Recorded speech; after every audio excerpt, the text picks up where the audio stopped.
Sydney cricket ഗ്രൗണ്ടിൽ റോക്കോ സഖ്യം നിറഞ്ഞടിയപ്പോൾ ഓസ്ട്രേലിയക്ക് ഒന്നും ചെയ്യാനായില്ല. മൂന്നാമത്തെ ഏകദിന മത്സരത്തിൽ ഇന്ത്യ വിജയിച്ചു 9 വിക്കറ്റിന്.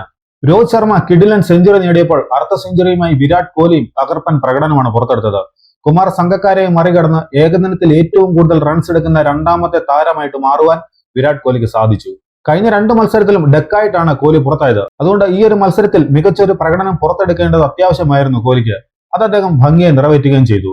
മത്സരത്തിൽ ആദ്യം ബാറ്റ് ചെയ്ത ഓസ്ട്രേലിയ 46.4 ഓവറിൽ 236 റൺസിന് ഓൾ ഔട്ടായി.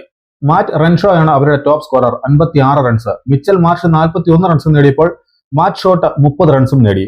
ഇന്ത്യക്ക് വേണ്ടി ഹർഷിത് റാണ 8.4 ഓവറിൽ 39 റൺസ് വഴങ്ങി 4 വിക്കറ്റ് വീഴ്ത്തിയപ്പോൾ വാഷിംഗ്ടൺ സുന്ദർ 2 വിക്കറ്റ് വീഴ്ത്തി. അക്സർ പട്ടേൽ 1 വിക്കറ്റും വീഴ്ത്തി. അങ്ങനെ ഓസ്ട്രേലിയ ഇന്ത്യ 236 റൺസിന് ഒതുക്കി. മറുപടി ബാറ്റിംഗിനിറങ്ങിയ ഇന്ത്യക്ക് മികച്ച തുടക്കമാണ് ലഭിച്ചത്. 69ാമത്തെ റൺസിൽ ഇന്ത്യക്ക് വിക്കറ്റ് നഷ്ടമായി. 24 റൺസ് എടുത്ത ശുഭ്മാൻ ഗില്ലിനാണ് നഷ്ടമായത്. 125 പന്തിൽ 3 സിക്സിന്റെയും 13 ഫോറിന്റെയും സഹായത്തോടെ രോഹിത് ശർമ്മ 121 റൺസ് അടിച്ചപ്പോൾ വിരാട് കോഹ്ലി 81 പന്തിൽ നിന്നും 7 ഫോറിന്റെ സഹായത്തോടെ 74 റൺസ് അടിച്ച് മികച്ച പിന്തുണ രോഹിത്തിന് നൽകി. അങ്ങനെ 38.3 ഓവറിൽ 1 വിക്കറ്റ് മാത്രം നഷ്ടത്തിൽ ഇന്ത്യ 237 റൺസ് എടുത്തു. 9 വിക്കറ്റിന്റെ വിജയം. 69 പന്തുകൾ ബാക്കി നിൽക്കെ ഇന്ത്യ സ്വന്തമാക്കി. പരമ്പര നേരത്തെ തന്നെ ഓസീസ് സ്വന്തമാക്കിയിരുന്നു. ഇപ്പോൾ ഈ ഒരു മത്സരത്തിലൂടെ ഒരു ആശ്വാസ വിജയം നേടാൻ അങ്ങനെ ഇന്ത്യക്ക് സാധിച്ചിരിക്കുകയാണ്.